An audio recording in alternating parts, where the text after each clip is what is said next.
الرحمن الرحیم۔ قبر سے حضور صلی اللہ علیہ وسلم کا جسم نکالنے کی کوشش۔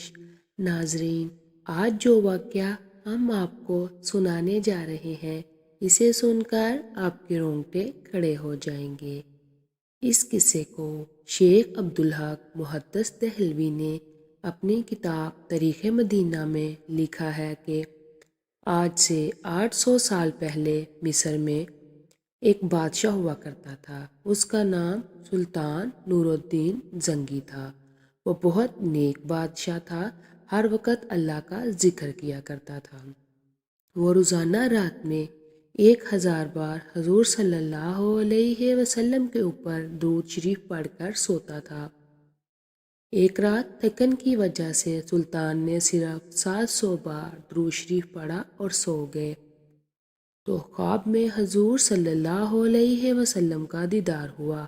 آپ صلی اللہ علیہ وآلہ وسلم نے فرمایا کہ اے نور الدین، آج میرے پاس 300 درود کم کیوں بھیجے؟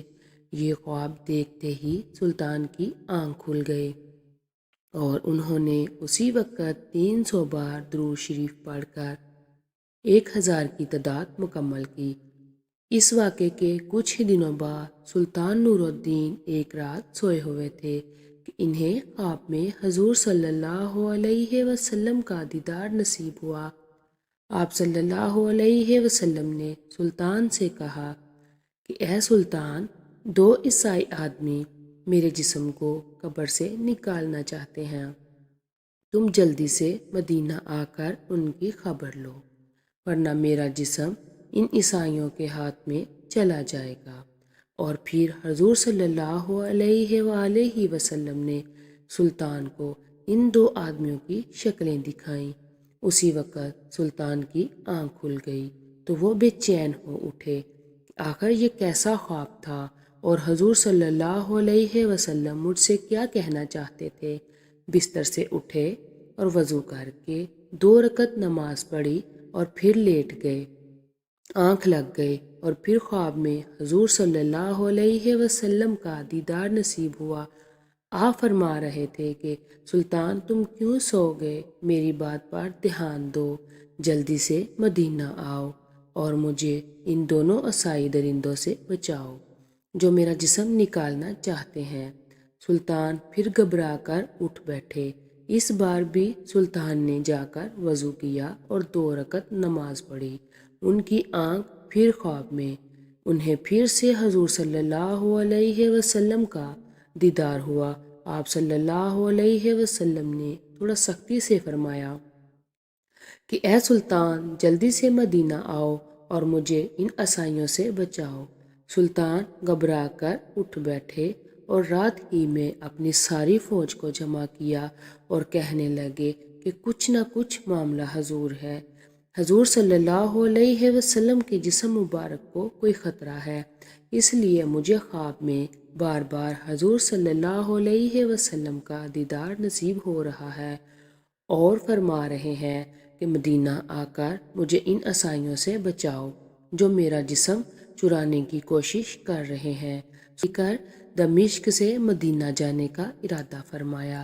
اس وقت دمشق سے مدینہ کا راستہ 20 یا 25 دن کا تھا، مگر سلطان نے بغیر آرام کیے یہ راستہ 16 دن میں طے کیا۔ مدینہ پہنچ گئے۔ سلطان کے وزیر جمال الدین نے کہا کہ اے سلطان، اگر آپ سیدھے لوگوں سے یہ پوچھیں گے کہ کون حضور صلی اللہ علیہ وسلم کا جسم مبارک نکالنے کی کوشش کر رہا ہے تو شاید وہ دونوں عیسائی چکنا ہو جائیں اور ہمارے ہاتھ نہ لگیں۔ اس لیے آپ ایک کام کریں کہ تمام مدینہ والوں میں انعام تقسیم کرنے کا اعلان کر دیں اور پھر ایک جگہ پر بیٹھ کر آپ ہر انعام لینے والے کی شکل دیکھیں۔ اس طرح آپ ان دونوں عیسائیوں کو آسانی سے پہچان لیں گے اور ہمیں انہیں پکڑنا آسان ہوگا۔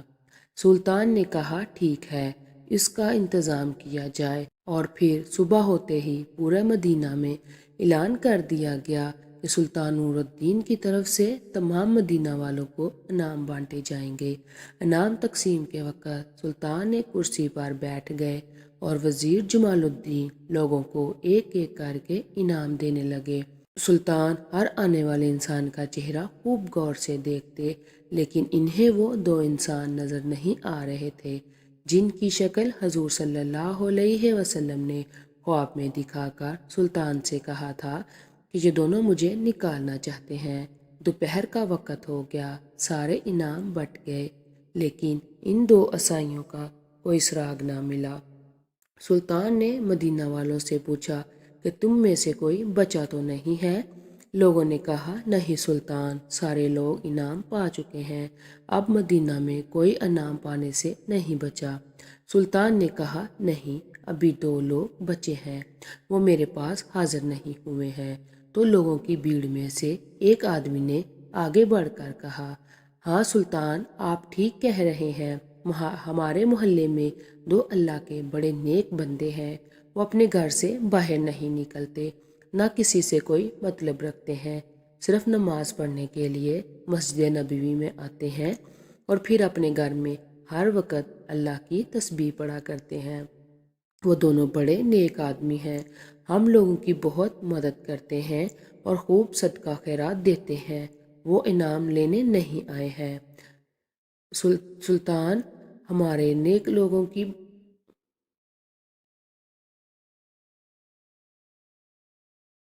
سلطان ہمارے نیک لوگوں کے بارے میں ایسی باتیں نہ کریں، وہ بہت اچھے لوگ ہیں، ہم ان کے خلاف کوئی گستاخی برداشت نہیں کریں گے۔ سلطان نور الدین نے جب دیکھا کہ لوگ مخالفت پر آ سکتے ہیں تو انہوں نے مدینہ کے حاکم کو اپنے پاس بلایا اور انہیں ساری بات بتا دی کہ خواب میں مجھے حضور صلی اللہ علیہ وسلم نے ایسی ایسی باتیں بتائی ہیں، اس لیے ان دونوں آدمیوں سے ملنا چاہتا ہوں۔ حاکم نے کہا کہ سلطان تم پریشان نہ ہو، میں اس کا انتظام کرواتا ہوں، اور جو بھی مخالفت کرنے کے لیے سامنے آئے گا اسے کڑی سے کڑی سزا دی جائے گی۔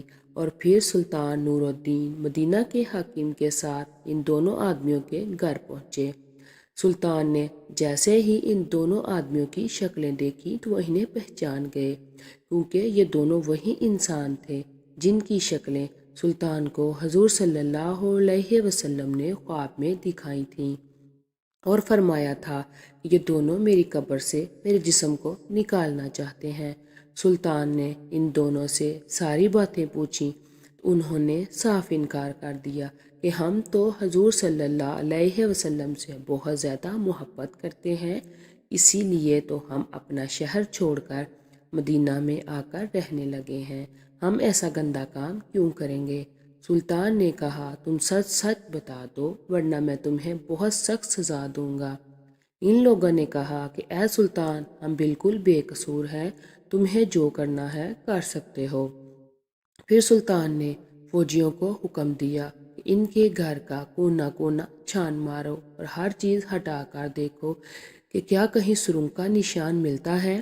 فوجیوں نے پورا گھر چھان مارا لیکن کہیں سراغ نہ ملا، لیکن کہیں کچھ نشان نہ ملا۔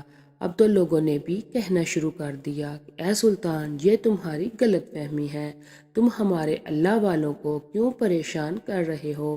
مدینہ کے حاکم نے بھی سلطان سے چپکے سے کہا کہ سلطان، مجھے بھی یہی لگتا ہے کہ آپ سے کوئی غلط فہمی ہو گئی ہے، بہتر ہوگا کہ آپ ان دونوں آدمیوں کو چھوڑ دیں ورنہ لوگوں کی مخالفت بڑھ سکتی ہے۔ سلطان بہت زیادہ پریشان ہو گئے۔ اس کمرے میں ایک مصلی بچھا ہوا تھا، سلطان نے مصلی پر کھڑے ہو کر اللہ سے فریاد کی اور سجدے میں سر رکھ کر رونے لگے اور اللہ سے مدد مانگنے لگے کہ اے میرے اللہ، میں ایک انسان ہوں، میرے اندر جتنی طاقت تھی میں نے اتنی کوشش کر دی، لیکن آپ کے پیارے نبی نے فرمایا تھا کہ یہی دونوں دھوکے باز انسان آپ صلی اللہ علیہ وسلم کا جسم نکالنا چاہتے ہیں، لیکن یا اللہ مجھے کوئی سراغ نہیں مل رہا ہے، آپ میری رہنمائی فرمائیں۔ سلطان رو رو کر اللہ سے دعا کر رہے تھے اور مدد مانگ رہے تھے کہ تبھی اللہ کی طرف سے سلطان کے دل میں یہ بات ڈالی گئی کہ اے سلطان، تم نے ان دونوں کمروں میں ہر چیز ہٹا کر دیکھ لی ہے، ہر طرح سے تلاشی لے لی ہے، ذرا یہ مسلح بھی ہٹا کر دیکھو جس پر بیٹھے تم مجھ سے دعا مانگ رہے ہو۔ سلطان تیزی سے اٹھے اور مسلح ہٹا کر دیکھا تو نیچے لکڑی کا ایک پٹرا بچھا ہوا تھا۔ سلطان نے فوجیوں کو حکم دیا کہ یہ پٹرا ہٹاؤ۔ جیسے ہی اس پٹرے کو ہٹایا، نیچے ایک سرنگ بنی ہوئی تھی۔ سلطان نے ایک فوجی سے کہا کہ جا کر دیکھو کہ یہ سرنگ کدھر جاتی ہے۔ وہ سرنگ میں داخل ہوئے اور واپس آ کر سلطان کو بتایا کہ یہ سرنگ تو نبی صلی اللہ علیہ وآلہ وسلم کی قبر مبارک کی طرف جاتی ہے۔ حضرت عمر رضی اللہ تعالیٰ عنہ کا انگوٹھا نظر آنے لگا تھا۔ فوجی نے واپس آ کر سلطان کو یہ باتیں بتائی تو سلطان نے ان دونوں عیسائیوں کو گرفتار کروا کر اپنے سامنے پیش کیا اور پھر ان سے پوچھا کہ اب تم سچ سچ بتا دو ورنہ میں تمہاری گردن اڑا دوں گا۔ ان دونوں نے جواب دیا کہ اے سلطان، ہمیں عیسائیوں کی طرف سے یہاں مدینہ بھیجا گیا ہے تاکہ ہم مسلمانوں کے نبی کا جسم نکال کر انہیں دے سکیں اور اس کے بدلے ہمیں بہت سارا انعام دیا جائے گا۔ اس لیے ہم دونوں نے اپنا بیس بدلا اور نیک آدمی کی شکل بنا کر مدینہ میں آ کر رہنے لگے۔ خود پر لوگوں کا بھروسہ بڑھانے کے لیے ہم لوگوں میں صدقہ خیرات کرتے تاکہ کسی کو ہم پر شک نہ ہو سکے۔ جب سبھی لوگ رات میں سو جاتے تو ہم دونوں اس سرنگ کو کھودتے تھے اور اس کی مٹی باہر قبرستان میں قبروں کے اوپر ڈال آتے تاکہ کسی کو بھی پتہ نہ چلے۔ کل ہمارا کام مکمل ہو جاتا اور ہم رات میں ہی تمہارے نبی کا جسم لے کر اپنے شہر چلے جاتے۔ پھر ہم عیسائی تمہارے نبی کے جسم کے ساتھ برا سلوک کرتے اور تم مسلمانوں کو تکلیف دیتے، لیکن پتہ نہیں کیسے اے سلطان تمہیں اس بات کی خبر ہو گئی اور ہمارا سارا پلان چوپٹ ہو گیا۔ سلطان نے آگے بڑھ کر ان دونوں کے گریبان پکڑے اور بہت تیز انہیں پیچھے کو دھکا دیا اور پھر وزیر کو حکم دیا کہ ان دونوں کو جانوروں کے ساتھ باندھ کر پورے مدینہ میں گھسیٹا جائے اور پھر انہیں پھانسی کی سزا دے دی جائے۔ ان سب کے بعد سلطان نے حضور صلی اللہ علیہ وسلم کی قبر مبارک کے چاروں طرف زمین کے اندر سے ایک خندق کھدوائی اور اس میں 7 دیواریں بنوا کر اس میں پگھلا ہوا تانبا اور لوہا ڈلوا دیا۔ سلطان مدینہ کی گلیوں میں روتے جاتے اور فرماتے جاتے کہ میرا نصیب کہ پوری دنیا میں سے اس خدمت کے لیے اس غلام کو چنا گیا۔